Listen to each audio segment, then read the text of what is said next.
À suivre dans le grand face-à-face, le débat avec Najat Vallaud-Belkacem. France Inter. Le grand face-à-face. Le débat. Nous ne renoncerons pas aux caricatures, aux dessins, même si d'autres reculent. Nous continuerons, professeur. Nous rappellerons que nos libertés ne tiennent que par la fin de la haine et de la violence, par le respect de l'autre. Nous continuerons, professeur. Et que faire maintenant, un peu plus d'une semaine après la décapitation de Samuel Paty par un djihadiste assassiné après avoir montré des caricatures de Mahomet à ses élèves? Que faire? Que faire notamment à l'école? Quelle réponse républicaine? Notre invitée était ministre de l'Éducation nationale au moment des attentats de 2015. Elle avait fait diffuser un livret de la laïcité. Elle avait lancé un programme de formation des enseignants. Elle avait installé un référent laïcité dans chacune des académies, défendu la liberté pédagogique des profs, et c'est elle que nous avions envie d'entendre. Bonjour Najat Vallaud-Belkacem. Bonjour. Merci d'être au micro de France Inter, même à distance. Vous êtes en duplex depuis Lyon et les studios de France Bleu. Bientôt le 2 novembre, bientôt la fin des vacances scolaires. D'après vous, que devront faire les enseignants dans les salles de classe lorsqu'ils retrouveront leurs élèves ? D'abord, il faut espérer que ces quelques jours de vacances scolaires leur donnent le temps eux-mêmes de reprendre leurs esprits, car il faut imaginer la souffrance, la douleur, la peine qui est la leur, comme la nôtre d'ailleurs. Et puis que le 2 novembre, ils puissent être le mieux possible accompagnés par l'institution, par le ministère de l'Éducation nationale, qui doit être, je le suppose, en train de préparer un certain nombre de contenus pédagogiques pour faire en sorte que la parole des élèves puisse être accueillie ce matin-là. Dans un contexte très particulier. Charlie, les attentats de Charlie et les lendemains avaient déjà été évidemment très très très particuliers, très chargés en émotions. Oui. Cette fois-ci, c'est un professeur qui a été attaqué dans le cadre et en tout cas en réaction à un cours qu'il avait donné. Donc la conversation, la discussion avec les élèves, pour les enseignants, elle va être encore plus délicate d'une certaine façon parce que ça les concerne très directement. Et donc, plus que jamais, ils ont besoin d'être accompagnés. Est-ce qu'il y a des leçons à tirer de ce qui s'est passé en 2015 après les attentats de Charlie? Est-ce qu'il y a des erreurs à ne pas commettre ou est-ce qu'il y a des choses qu'il faudra peut-être mieux faire avec les élèves pour éviter les incidents, pour éviter par exemple que les minutes de silence soient perturbées, pour éviter que certains élèves ne comprennent pas ou voire s'opposent à l'idée même d'une commémoration et de l'hommage à Samuel Paty? Oui, vous l'avez dit, j'ai été ministre de l'Éducation entre 2014 et 2017, dans une période malheureusement marquée par plusieurs attentats, parce qu'on a ceux de Charlie en tête, il faut aussi repenser à ceux du Bataclan en novembre 2015. Oui, bien sûr. Donc d'une certaine façon, entre janvier 2015 et novembre 2015, déjà on a vu une évolution. En janvier 2015, nous n'étions pas prêts, soyons honnêtes, personne n'imaginait qu'un attentat de cette ampleur pouvait se produire. Les minutes de silence dans les établissements scolaires, lorsqu'elles ont été interrompues ou l'objet d'incidents, eh bien, dans un premier temps, il y a eu une forme de flottement. Donc, ça ne veut pas dire que notre institution, le ministère de l'Éducation nationale, n'ait pas fait les choses, mais nous les avons faites dans l'urgence. Je me souviens de nuits blanches passées à construire des documents pédagogiques qui, dans les faits, on s'en rend compte, auraient dû exister de tout temps et quoi qu'il en soit.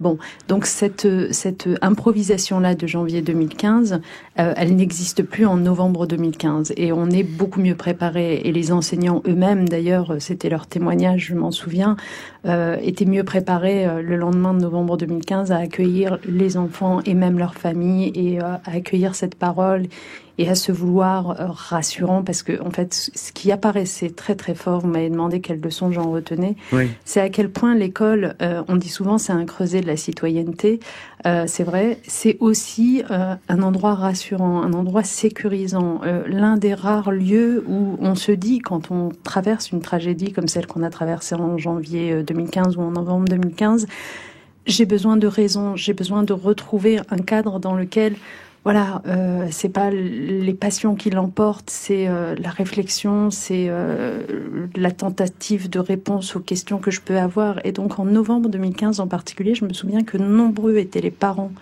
à être venus à la rencontre des directeurs d'établissement ou des enseignants et que des échanges aussi avaient été très, très utiles à ce moment-là. Oui. Natacha Polony. Bonjour Najat Vallaud-Belkacem.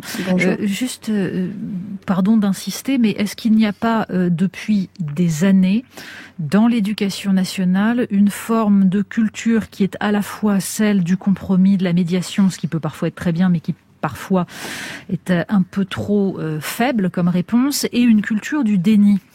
Quand j'ai commencé dans le journalisme en 2002, des professeurs racontaient comment, au lendemain du 11 septembre, des élèves avaient applaudi Ben Laden, avaient expliqué que c'était un héros, et ils se sont heurtés à un mur. On leur a expliqué que c'était très ponctuel, que ça n'existait pas, qu'ils exagéraient, qu'ils étaient racistes.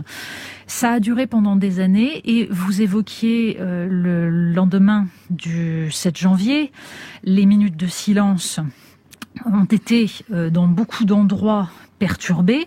Au départ, votre ministère a minimisé en disant non, ce n'est pas vrai, il n'y a eu que 70 incidents. Puis, au bout de quelques jours, devant la pression de certains professeurs, vous avez admis 200 incidents, c'est-à-dire 200, pas 201, pas 203, pas 190, 200.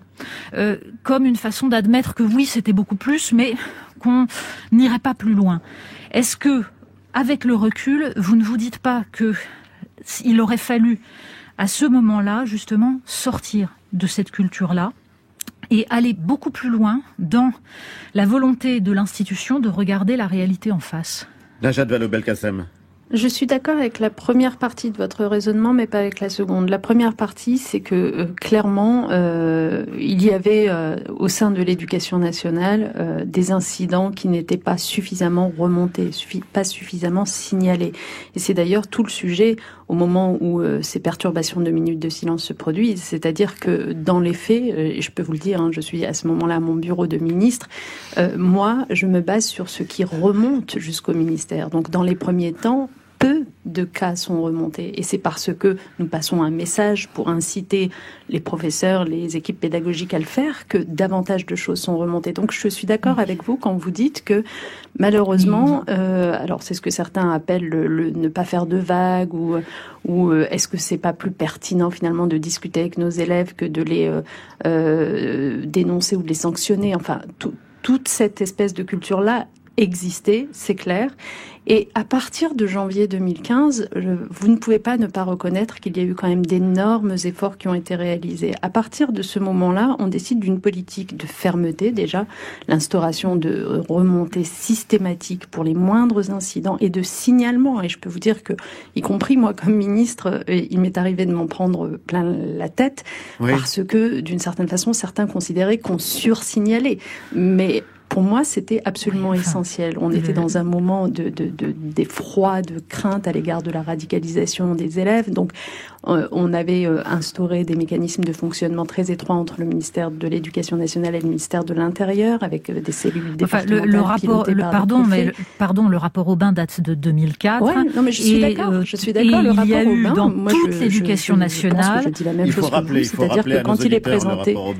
Le rapport Aubin, c'est sur les territoires perdus de la République, en gros, où il raconte justement cette ambiance qui est décrite dans certains établissements. De minimisation, de non-remontée des incidents, on lui a expliqué que ce n'était pas scientifique, que c'était ponctuel et qu'il exagérait beaucoup. Le rapport Aubin date de 2004, et à ce moment-là, en 2004, il est en effet méprisé. Il n'est même pas publié sur le site du ministère de l'Éducation nationale. Que voulez-vous que je vous dise? Mais c'était en 2004. En 2015, je peux vous dire que d'ailleurs, on a travaillé, et y compris en étant en contact avec lui, on a tout repris sur la question de la fermeté, donc le signalement suivi systématiquement d'effets, de sanctions quand ça s'imposait, mais aussi sur la question de la pédagogie, parce que en fait le vrai sujet aussi, c'est que la laïcité, elle a besoin à la fois de s'imposer dans les établissements scolaires comme une règle stricte à respecter pour les élèves, mais elle a aussi besoin d'être comprise. La charte de la laïcité, les enseignements comme l'enseignement moral et civique, la formation des enseignants à transmettre les valeurs de la République, à parler de laïcité avec les élèves, les référents laïcité que vous évoquiez tout à l'heure en introduction, qu'on a installés dans les académies, tout ça, c'est des dispositifs qui visent à faire vivre une pédagogie de la laïcité.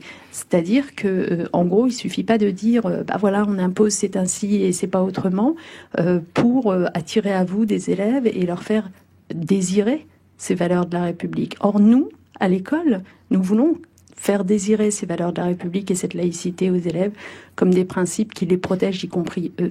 On va en parler justement, et je signale que Jean-Pierre Aubin, d'ailleurs, vous rendait plutôt hommage récemment lorsqu'il avait à s'exprimer sur ce rapport-là, même si Natacha Polony n'a pas l'air d'être d'accord avec moi, mais au moins ça fait une position d'équilibre. Gilles Finkelstein. Oui, je voudrais revenir sur les différentes initiatives que vous avez prises, qui ont été rappelées par Ali Badou et que vous venez de rappeler à l'instant, non pas sur les mesures elles-mêmes, mais sur l'effet qu'elles ont eu. Quel est le bilan que, lorsque vous quittez le ministère de l'Éducation nationale en 2017, vous pouvez en dresser? Et est-ce que vous avez eu le sentiment qu'il y a de la continuité dans l'action des pouvoirs publics? Parce qu'on peut avoir le sentiment que à chaque fois, on a l'impression de recommencer en année zéro et que tout cela manque de continuité. Najat Vallaud-Belkacem.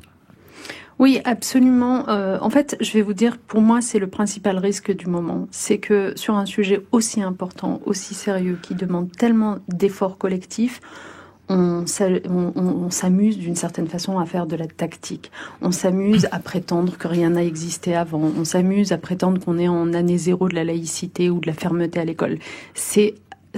Non seulement c'est stupide, mais en plus c'est totalement contre-productif sur ces sujets-là. La vérité, c'est qu'il faudrait regarder beaucoup plus sérieusement ce que nous avions lancé. Et pour vous répondre, il y a des choses qui sont restées. Je pense que les référents laïcité dans les académies demeurent. Je ne suis pas sûre qu'on ait continué à former les enseignants comme nous le voulions. Nous avions cet objectif de 300 000 enseignants formés sur ce sujet. Nous avions progressé. Nous en étions à quelques 100 000 à l'époque. Est-ce que ça a été poursuivi? Je n'ai pas cette certitude. Je ne suis pas sûre que des choses très très pédagogiques, justement, comme par exemple le fait de faire signer la charte de la laïcité aux parents à chaque rentrée scolaire, et lorsque les parents refusaient de la signer, de les inviter à venir en discuter avec le directeur d'établissement pour comprendre pourquoi. Et pour faire là encore de la pédagogie, je ne suis pas sûre que ça ait été continué, ça. On avait instauré une journée de la laïcité tous les 9 décembre.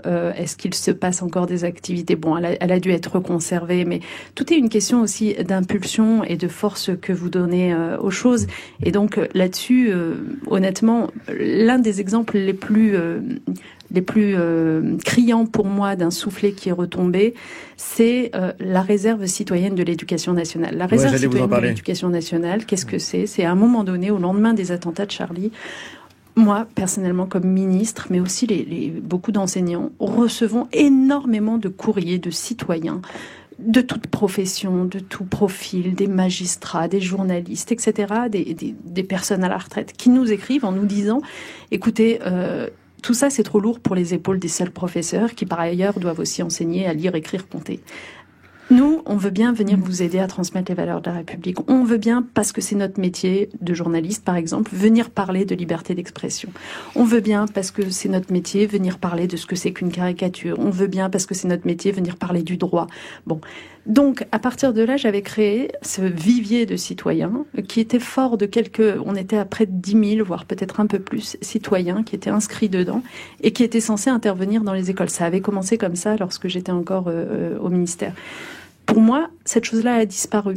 Et ce qui me fait terriblement mal au cœur, c'est quand, au lendemain de l'assassinat de Samuel Paty, j'entends ici ou là dans les commentaires à la radio ou à la télévision, ah mais on devrait en fait faire venir plus souvent des journalistes dans les écoles ou des citoyens pour parler de ces sujets-là avec leurs mots à eux aux élèves. Mais enfin, on va pas passer notre temps à réinventer la poudre, c'est une plaisanterie.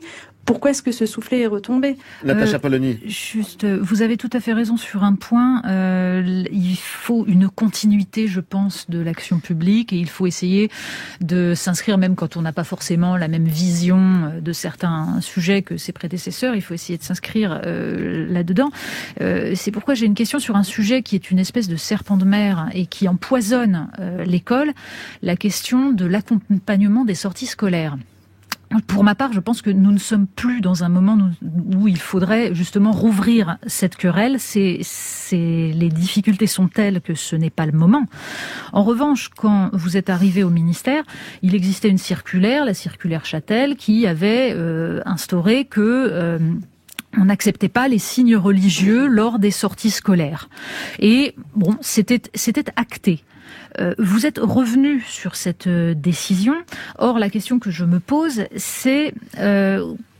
il y a toute forme de signes religieux, mais quand vous avez des professeurs qui témoignent que des mères accompagnatrices sont entièrement couvertes d'une longue abaya avec des gants, quelle image donne-t-on des femmes aux enfants qui sont accompagnés dans le cadre d'une sortie scolaire?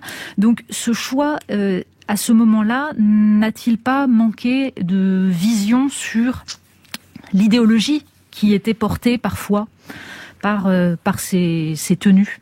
Najat Vallaud-Belkacem, puis Gilles Finkelstein. En fait, je pense que votre question se pose en particulier dans des territoires où finalement vous avez 80% voire plus des élèves qui sont d'origine étrangère dans un même établissement scolaire. D'une même culture où en effet à la fin les seuls parents disponibles pour accompagner les sorties scolaires c'est des accompagnatrices avec un foulard ou plus sur la tête. Mais j'ai envie de vous répondre que le vrai sujet dans ce genre de configuration, c'est pourquoi a-t-on laissé 80% des élèves d'origine étrangère dans un seul établissement scolaire, de façon totalement ségrégée du reste de la société, sans aucune mixité sociale, qui aurait permis la mixité sociale d'avoir dans les accompagnateurs de sortie scolaire finalement des gens habillés tous différemment. Donc c'est ça le sujet fondamental de notre société, parce que après, si vous le prenez par l'angle parent, nous avons tout intérêt à ce que les parents s'intéressent à la scolarité de leurs enfants. Alors, il va de soi que c'est pas dans un établissement scolaire que des parents avec la tête couverte, des femmes avec la tête couverte vont venir intervenir. C'est dans le cadre de sorties scolaires, comme on dit juridiquement, collaborateurs occasionnels du service public. C'est pour donner un coup de main, en l'occurrence, à l'école et aux enseignants qui emmènent leurs élèves en sortie scolaire. Donc c'est un cas quand même très particulier, extérieur à l'école, et dans lequel, encore une fois, on a plus intérêt à avoir des parents qui s'investissent que des parents qui se désintéressent de l'école. Vous savez que l'investissement des parents compte énormément. Le père qui a contesté l'enseignement de Samuel Paty s'intéressait beaucoup à l'école. Alors c'est justement là-dessus que je voudrais vous interroger sur cette question des réseaux sociaux. Cette question-là s'est posée en 2015, les réseaux sociaux ayant beaucoup contribué à véhiculer de multiples théories du complot. Elle s'est reposée cette fois-ci. Quel est pour vous le bon débat? Est-ce que c'est la question de l'anonymat sur les réseaux sociaux, même si en l'espèce le père en question n'était pas anonyme et le prédicateur ne l'était pas non plus, mais cette question-là est posée. Est-ce que c'est pour vous la bonne question? Est-ce que c'est la question de la surveillance des réseaux? Dans les conclusions des services de renseignement qui concluaient à une pacification du débat, c'était beaucoup sur ce qui se passait dans la vie réelle, mais pas dans la vie numérique. Or, il y a une connexion entre les deux. Ou est-ce que c'est aussi une question de régulation des réseaux? On a quand même vu à cette occasion qu'un sein dénudé était plus rapidement enlevé qu'une tête décapitée. Beaucoup plus rapidement. Najat Vallaud-Belkacem. Oui, c'est clair. Enfin bon, on est vraiment dans un monde absurde à bien des égards. Moi, pour vous répondre, la première chose qui me frappe quand vous me parlez d'Internet, et notamment à l'occasion de cette affaire Samuel Paty, c'est notre faiblesse tout de même. On a une plateforme qui s'appelle Pharos, comme vous le savez, à laquelle peuvent être signalés les contenus qui sont problématiques, qui constituent des menaces de mort, etc. Il apparaît que le meurtrier de Samuel Paty avait rédigé des messages suffisamment graves pour que ces messages soient signalés par la LICRA à 3 reprises à cette plateforme Pharos. Oui. Et pourtant, ça n'a été suivi d'aucun effet. Donc moi, premièrement, j'ai un problème avec ça. Pharos est notoirement sous-staffé. Il n'y a pas assez de monde. Il faut vraiment, vous voyez, de la même façon qu'on dit avec le Covid, il faut vaincre le Covid quoi qu'il en coûte. J'ai envie de dire, il faut vaincre le terrorisme islamiste quoi qu'il en coûte. Donc, quand on a une plateforme comme celle-là, on lui donne les moyens de fonctionner. Et puis, je pense que, au-delà du renforcement de cet outil, on pourrait, par exemple, créer un groupe dédié au cyberespace scolaire.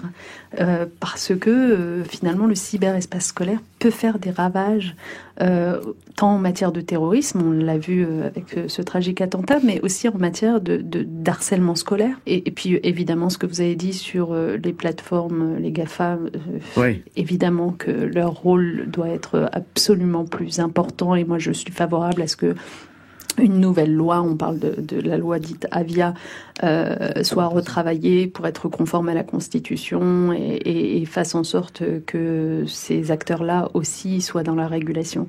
Après, pour le reste, sur la question de l'anonymat, ou plutôt du pseudonymat, d'ailleurs, parce que c'est plutôt du pseudonymat généralement, j'entends les arguments de ceux qui disent que c'est une garantie de la liberté d'expression. J'arrive à comprendre ce point, mais je dis que pour réguler les abus, eh bien, il faut, encore une fois, outiller la puissance publique pour très rapidement lever cet anonymat ou ce pseudonymat quand la loi est violée. Oui. Donc voilà, ça relève des pouvoirs publics et des GAFA. Comment expliquez-vous, Najat Vallaud-Belkacem, que après l'attentat contre Samuel Paty, il n'y ait pas eu de réflexe d'union nationale, pour le dire vite, ou d'unité nationale, à tout le moins, en tout cas sur la scène politique? Vous savez, j'ai vécu les attentats de Charlie et je sais très bien ce qui saisit un pays à ce moment-là. À la fois une émotion, une colère profonde, un désarroi qui peut très vite conduire à la dislocation. Honnêtement, ça a été l'une de nos craintes les plus importantes en janvier 2015, en novembre 2015. Et cette fois-ci aussi, on est un petit peu dans cet état-là où on se demande si notre unité nationale est capable de tenir ou pas. Les mots du président Macron, et notamment au moment de l'hommage national à Samuel Paty, que j'ai trouvé très digne, ces mots allaient dans le bon sens. Ceux de l'unité nationale. Maintenant, je crois qu'il faut en effet chacun que l'on mesure nos propos, qu'on ait de la tempérance dans ce que l'on raconte, qu'on soit bien sûr ferme sur les principes, mais qu'on soit respectueux des individus, qu'on fasse attention à nos débats. Vous savez, je trouve que depuis plusieurs jours, on met beaucoup la lumière sur l'école. Oui. Après l'assassinat de Samuel Paty, mais ça n'est pas l'école qui a failli dans ce domaine. J'allais vous en parler. Précisément, l'école, elle était en train de faire son travail. Samuel Paty, il faisait son travail de transmission, puis il avait l'air de le faire bien en plus. Mais c'est pas l'école qui a failli. Ce qui a failli, c'est ce qui entoure l'école de l'extérieur. Ce qui a failli, c'est la façon dont des parents pensent pouvoir s'immiscer dans le contenu éducatif. Oui. Et ça, je le dis, oui, il y a quand même de la façon la plus forte qui soit. Parents, cessez d'intervenir dans l'éducation à tout bout de champ. L'éducation, c'est un métier. Faites confiance à vos enseignants, faites confiance à vos écoles. Najat Vallaud-Belkacem, juste une chose. Parce que l'école ne peut pas tout. Mais l'école est le lieu de transmission de savoir qui permettent d'émanciper les individus. C'est en tout cas le projet de l'école républicaine. Or, il y a des débats au sein de l'éducation nationale sur justement la façon dont doit se faire cette transmission et même le contenu de ce qui doit être transmis. Et c'est très important. Vous déploriez qu'il n'y ait pas d'union nationale, mais il y a aussi, c'est vrai, des débats. Je pense par exemple au débat sur ce qu'est l'école elle-même. Il y a aujourd'hui au sein de l'éducation nationale, dans certains instituts de formation, des gens qui sont des théoriciens de l'idée qu'il existerait un racisme d'État, que l'éducation nationale elle-même pratiquerait un racisme d'État. Ces gens, ces associations ont participé notamment à la rédaction des programmes d'histoire quand vous étiez ministre. Est-ce que ça change quelque chose d'avoir une association de professeurs d'histoire qui considère qu'il y a un racisme d'État et qui contribue à rédiger des programmes d'histoire? Quel message on envoie aux élèves dans ces cas-là? Najat Vallaud-Belkacem. À quoi est-ce que vous faites référence exactement? Parce que c'est une accusation lourde que vous portez là. Et précisément, c'est contre ce type d'anathème et d'accusations sans fondement. C'est pas une accusation sans fondement, Najat Vallaud-Belkacem. Oui, des associations comme Aggiornamento, par exemple. Donc vous mettez en accusation une association comme Aggiornamento qui est quand même. Mais c'est pas moi qui accuse. Alors, ce n'est pas moi qui accuse. Chacune son tour. on a le droit de considérer qu'il existe un racisme d'État. C'est en effet ce que fait, par exemple, une personne comme Laurence Decoq qui intervient dans des instituts de formation. Voilà, je constate simplement, je n'accuse pas, je constate et je vous demande ce que vous en pensez. Alors, je vais vous dire moi ce que j'en pense. D'abord, je pense que ce sont des accusations graves que vous lancez parce que je ne crois pas qu'on puisse dire des membres de cette association Aggiornamento qu'ils considèrent qu'il y a un racisme d'État à l'école. Je ne le pense absolument pas et je vous invite à les inviter tout simplement sur votre plateau pour en discuter avec eux. Ils ont fait des colloques là-dessus. Ils seront bien meilleurs porte-parole que moi de leur association qui fait au contraire un travail très important d'esprit critique, justement, parce que c'est d'esprit critique qu'on a besoin en ce moment de complotisme et de déchaînement des passions partout et pas seulement à l'école. Mais pour vous répondre, qu'il y ait des débats sur la façon de transmettre les valeurs, bien sûr qu'il y a des débats. Il y a ceux qui vous disent, par exemple, mais écoutez, c'est très simple, transmettre les valeurs, ça se fait en apprenant par cœur les paroles de la Marseillaise, et puis je ne sais quoi d'ailleurs, enfin des choses très descendantes. C'est bien d'apprendre par cœur les paroles de la Marseillaise. D'ailleurs, vous l'aurez remarqué, puisque vous connaissez les programmes par cœur, c'est présent dans les programmes scolaires. En général, on connaît le premier couplet. Nous, ce qu'on a considéré en 2015, c'est que, je reviens à ce que je disais sur la pédagogie de la laïcité, ce qui est important, c'est de mettre en condition les élèves pour qu'ils comprennent le sens de ce qu'on est en train de leur transmettre. Pour que l'école soit ce creuset de la citoyenneté, faire en sorte que les élèves puissent être citoyens d'une certaine façon et faire l'expérience de cette citoyenneté. L'enseignement moral et civique que nous avions mis en place, il avait un programme qui était un programme fait pour que les élèves débattent, pour que les élèves expriment les choses qui restent très fantasmagoriques dans leur esprit, les choses qu'ils ont pu entendre et pas compris, les choses. Et c'est d'ailleurs en cours de MC que Samuel Paty avait travaillé avec ses élèves sur la liberté d'expression. Un débat contradictoire, se rendre compte de l'altérité, eh bien c'est une première expérience de citoyenneté qui vous permet finalement de déguiser votre esprit critique. Cet enseignement moral et civique tel que nous l'avions pensé, je me souviens qu'il y avait par exemple en son sein ce qu'on appelle des dilemmes moraux, on y organisait des débats et des jeux de rôle pour vraiment que les élèves se saisissent de tout ça. Il a été, cet enseignement moral et civique, révisé en 2018, sous une forme, alors là, qui l'a profondément vidé de son sens, puisqu'on est à nouveau dans quelque chose de très descendant, où on apprend par cœur les institutions et les règles, etc. Ouais. C'est important de connaître les institutions. On est vraiment dans un temps, et tous les professeurs vous le diront, dans un temps où l'école doit faire face à des difficultés inédites. Parce que la multiplication des canaux d'information, les réseaux sociaux, le complotisme partout, les biais cognitifs que vous évoquiez tout à l'heure, qui sont confortés par des milliers de fake news, etc., font que on a besoin à l'école d'avoir des outils modernisés pour transmettre ces valeurs de la République.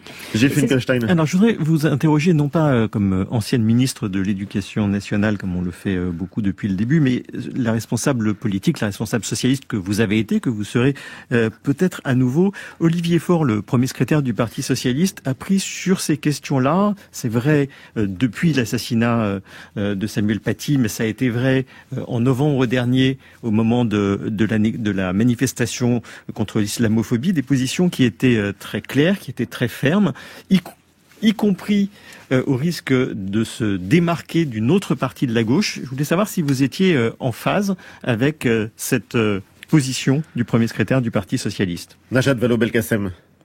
Oui, je suis en phase avec la position d'Olivier Faure et je pense en effet que nous avons au fond tous, dans toutes les formations républicaines, dans tous les partis, nous devons faire un travail qui consiste à regarder en face là où par le passé nous avons pu être finalement aveuglés, ne pas être suffisamment conscients de ce qui se passait, ne pas être suffisamment fermes. Je pense que... Complaisant, vous diriez ? Il y a des erreurs qui ont été commises dans tous les camps. Donc aujourd'hui, ce qu'on doit bien à la mémoire de Samuel Paty en particulier, plutôt que d'être dans une forme de maccarthisme généralisé où chacun se renvoie à la responsabilité, etc., c'est qu'on prenne l'engagement d'être être plus rigoureux que jamais avec les dogmatismes religieux qui n'ont pas à régenter nos vies. Et ça vaut pour les partis politiques, mais ça vaut aussi pour nous comme citoyens. Mais ça passe par la loi, Najat Vallaud-Belkacem, ça passe par la loi, de nouvelles lois, notamment un durcissement des textes qui réglementent la vie en société, la loi sur le séparatisme qui est toujours en discussion. Moi, je pense qu'on a vraiment besoin d'une loi sur l'aspect du numérique. C'est ce que j'évoquais tout à l'heure. Bon, il y a eu tout ce pataquès autour de la loi Avia qui doit être reprise maintenant. Après, pour le reste, il me semble que quand même beaucoup de choses sont déjà dans la loi et que ce dont on a besoin surtout, c'est de soutenir nos fonctionnaires qui appliquent la loi. Et en réalité, pour revenir à l'école, ce dont on a besoin, là, c'est que les enseignants se sentent à la fois soutenus et protégés par leur institution, protégés par la police. Honnêtement, moi, ça m'a déchiré d'apprendre que Samuel Paty était allé déposer plainte et de lire sa déposition. Voilà, la question c'est pourquoi est-ce qu'il n'a pas bénéficié d'une protection ensuite, mais j'allais dire c'est malheureusement d'une banalité infernale, le nombre de femmes victimes de violences conjugales qui vont déposer plainte et qui ne bénéficient pas ensuite de la protection adaptée. On le sait, donc c'est ça le vrai sujet aujourd'hui, plutôt que de se précipiter à adopter des lois, et je dis pas qu'il en faudra jamais, mais en tout cas le vrai sujet c'est celui de donner les moyens aux fonctionnaires qui sont chargés d'appliquer les lois que nous avons déjà et les missions que nous leur confions déjà, de les appliquer et de les mener. Merci infiniment Najat Vallaud-Belkacem d'avoir accepté le principe de cette discussion. Merci aux équipes de France Bleu à Lyon qui vous ont accueilli dans leur studio. Je vous souhaite un bon week-end. Natacha et Gilles, on se retrouve samedi prochain. Merci à Mathilde Clatte qui a préparé l'émission. À la réalisation, c'était Marie Merrier, à la technique Donatien Cahu. Et quant à moi, je vous dis à demain midi pour Questions politiques.